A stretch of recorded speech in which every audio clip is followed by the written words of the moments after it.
ఇప్పుడే జీ5 app download చేయండి. చూడండి మీ ఫేవరెట్ టీవీ షోస్ ఎప్పుడైనా ఎక్కడైనా.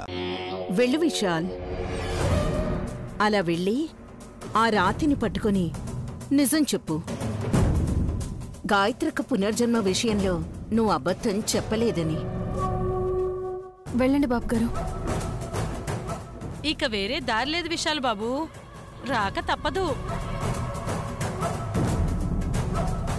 చెప్పండి నాన్న.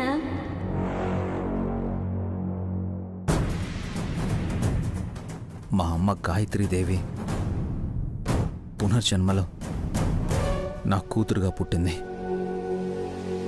ఇప్పుడు తానెక్కడుందో నిజంగా నాకు తెలీదు. చేతులు తీసే నాన్న.